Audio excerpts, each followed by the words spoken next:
good to go. Excellent. Brilliant. With all your modern gear. With all my modern gear, my tapes and my remote control. That's awesome.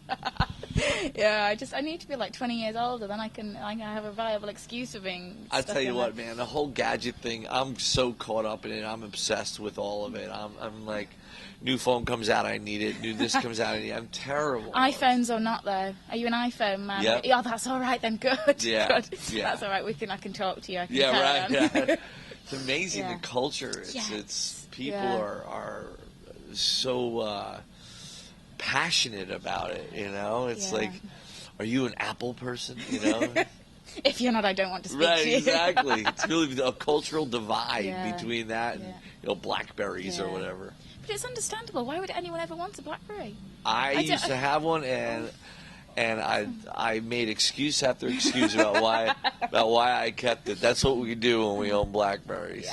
Yes. But you feel powerful when you have a BlackBerry. You know, some people feel as though it makes them part of the elite. Yeah, but it doesn't. No, it doesn't at all. I had so much trouble with mine. I mean, great. It had great email. So what? Everything else was useless, you know. And so I was like, wow, I'm not doing this anymore, you know. And to be honest, the email on an iPhone works just as well as it does on a BlackBerry. Fantastic. And everything else works as well. Everything else. And, I mean, you know, there's 70 billion apps, and the great thing is they're all tested before they come, you know, for sale or for free. So to me, that's the big plus between that and an Android, you know, system. Yeah, definitely. No, I wholeheartedly agree. We should probably talk about music at some point, shouldn't we? Probably, yeah. Just doing We're totally geeking out here. We really are. Until we get onto SD cards and DV tapes, it's going to get exciting. Right. Yeah, we should do music. So, of course, I'm here with the legend that is Snake. How are you?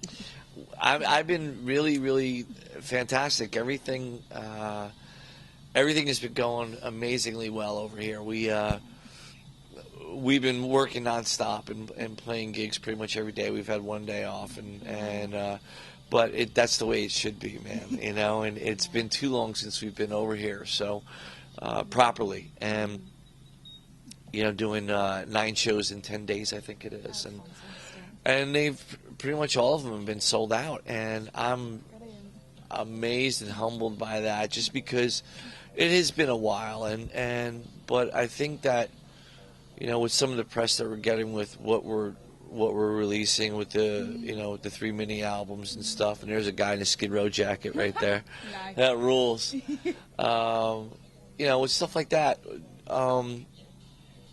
and we're going to have a continual flow of content out there, you know, releasing a mini album every 4 or 5 months or whatever, and continually touring off of that. All of a sudden, people are starting to take an interest in us again, and our fan base has always been really loyal over here, and throughout Europe as well. People, that's what I've always admired about the people and music lovers in the UK and Europe, has been that they stick, man. They stick in there, you know. They remain loyal, and it's not like that in the United States. We live in a fast food mentality in the United States, and I mean, it is what it is, but I appreciate it so much coming over here and people still just responding to your old stuff, to your new stuff. It's like, wow, this is pretty cool.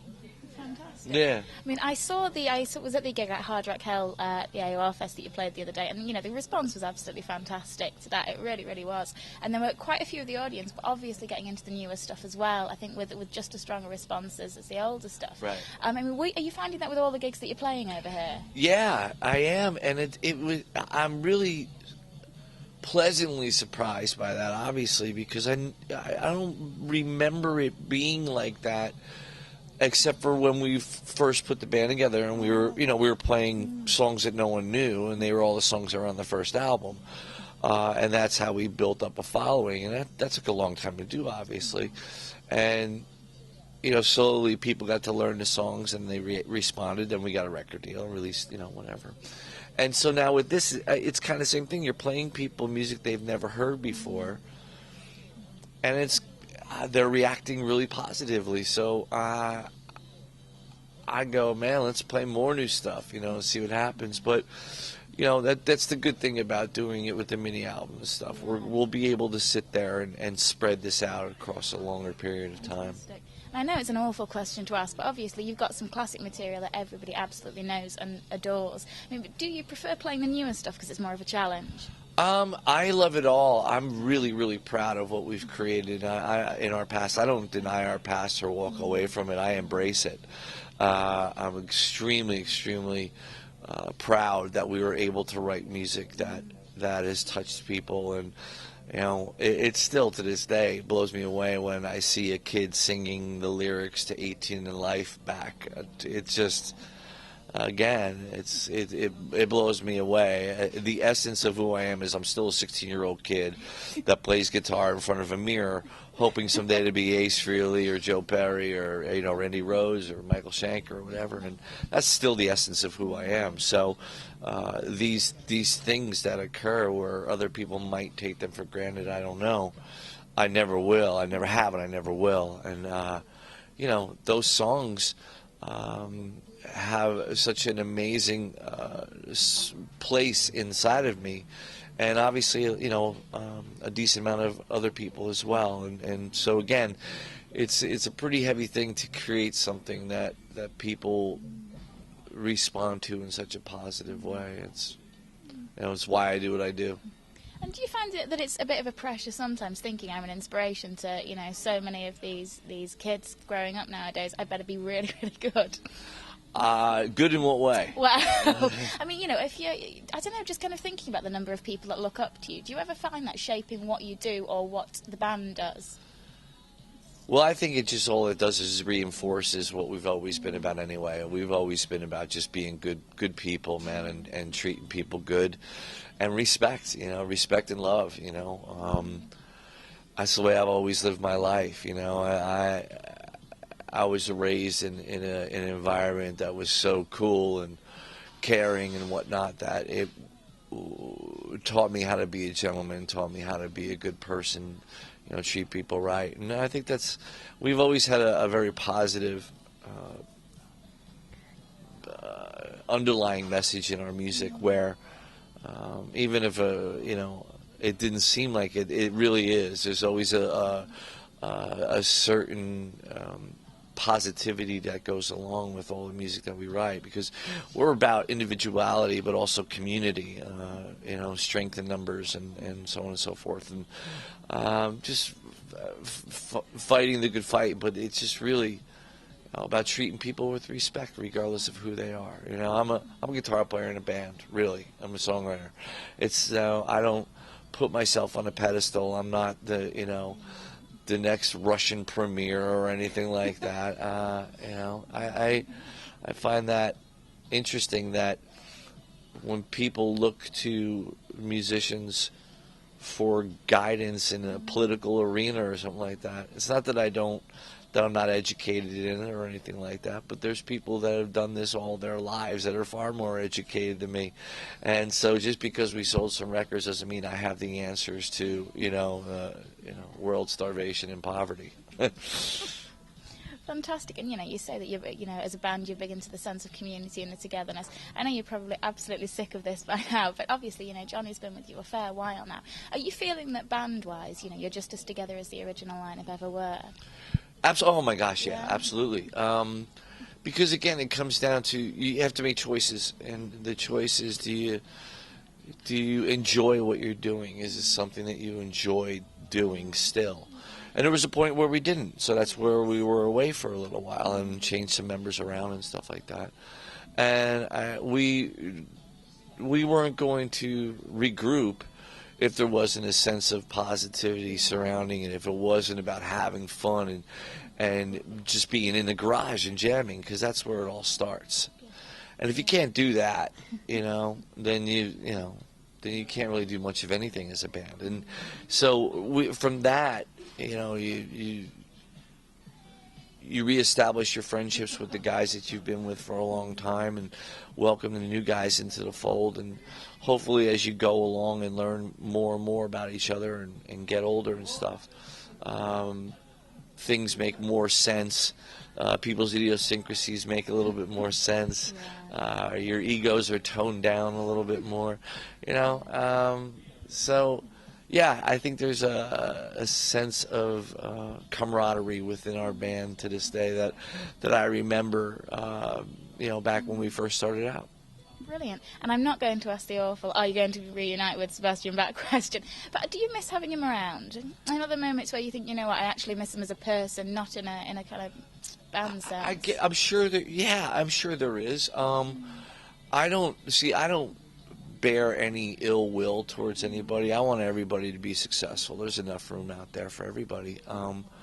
We spent 10 years in a band together, and it was a lot of it was good. Some of it was bad, real bad, but, obviously, or else we'd still be together. But some of it was really, really good, and we created something really special for a long time. And I look back on that, and I go, I'm proud of that. That was all 5 of us. It wasn't just, Rachel and myself or whomever. It was Sebastian and Rob and Scotty. And we created something great until we couldn't create it anymore. Or because of whatever, egos or differences in opinions and directions, whatever, all the cliched reasons why bands split up. Yeah. But yeah, I mean, there's things I look back on and with a lot of joy and whatnot. But the thing is I've really chosen to live in the moment. Memories are great, and I love to be able to look back on things. But the most important thing to me is the here and now, and I was never like that until like a few years ago. I always was so worried about tomorrow or yesterday, and now it's like right now. What changed? I think I got older. I think I got older, and I think that all along I knew that's the point that I needed to get to, but that I just never, for one reason or another, I never got there. Old habits die hard, So I just think, like I said, it got to a point where I was like, man, you only got one go-round, and you just can't worry about all these things that might happen tomorrow or that happened yesterday. You do your best to correct them and just make it a great day somehow, and so that's what we've been doing, and that's what I've been doing throughout every aspect of my life. It's you have to make a conscious effort to do it, because there's so many things I in the past, I mean, I remember when Slave to the Grind came in at #1 in the States. I allowed myself about 15 minutes to enjoy it, and I was back worrying about T-shirts and this and blah, blah, blah. And it's like, man, you know what? You should have given yourself a little bit more time than that. So let's talk about the future. You've got a new EP coming out very shortly indeed. So tell us all about it. It's this mini album that we got coming out is called United World Rebellion Chapter 1. And the theory and the reason why we're doing a succession of 3 mini albums is for a number of reasons. One, we feel that people's attention spans are so much shorter than they used to be. Very fair observation. We move from one thing to another so quick, and technology is faster than ever. Just when you get used to something new comes along. So being that we're all inundated with so much information, instead of going in and making like a 12 to 14 song record, and then you're kind of forced to tour on that for a really long time. And I don't think that people's attention spans are going to listen to that record for 12 months. I think they're going to, not that they wouldn't like it or enjoy it, just that there's so much going on that they're going to move on to something else, inevitably. So we figure, what if we just keep a constant flow of content out there? Release 7 songs every 4 months or whatever, 5 months, 6 months, whatever it is, and then be able to tour off that. And then people still have something continually new, and yet the older stuff is still fresh in their minds as well. It also takes the pressure off. It takes the pressure off of sitting there going, "Damn, we gotta write another 14 songs," blah blah blah. Because songwriting is easy for so many people. It's really hard for me, and I think it's a little bit easier for Rachel than it is for me. but together we're really meticulous, and we're fight battles with one another. And what do you find difficult about it? What like which part of the process is it that comes? Getting to a point where you go, that's it. So a complete perfectionist. Yeah, to a fault, I think. And also, there's a situation that thankfully, I don't believe that we go through anymore. But I think in the past, I think our egos would get in the way a little bit. Where no, we're going to use my idea. No, you know what I mean? And then we would pull ourselves back and go, wait a second, man. It's the best idea. So but now that's always the case. It's the best idea. We don't go through the process of the ego ride, But it's man, we're such insecure. Musicians are insecure in so many different ways. Sometimes you either think the stuff that you're writing is the greatest thing in the world, or it's the worst piece of shit in the world. There's rarely an in between, and so you battle that, and that's why it's great working with someone else, because they'll be honest with you, and vice versa. And so,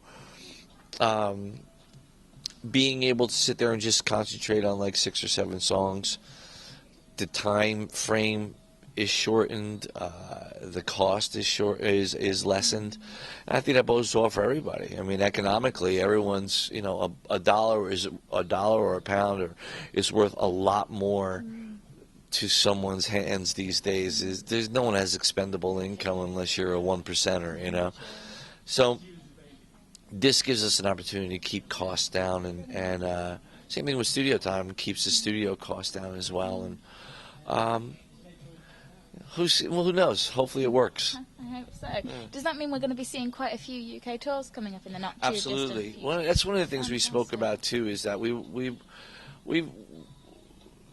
so thankful for, again, we've been coming here since 1989, and it's been through the changes and whatnot. Excuse me. It's still been so well received, and I think that we obviously want to maintain that and keep that growing and whatnot. And it's just a great place to come. I mean, I'm thankful that we started coming here in '89. There were so many bands that were huge in the United States and didn't come over here for like 15 years. Aerosmith comes to mind, and Van Halen, another band. It was always struck me as being strange. So I'm glad that, we were over here. Our record was out. We were over here within 6 months, 7 months. 7 months. So, yeah. Wonderful. Well, thank you so much for having a chat pleasure. today. It's been absolutely wonderful. And we'll really look forward to seeing you back here very soon. I appreciate it. Thank you very much for listening. Thank you.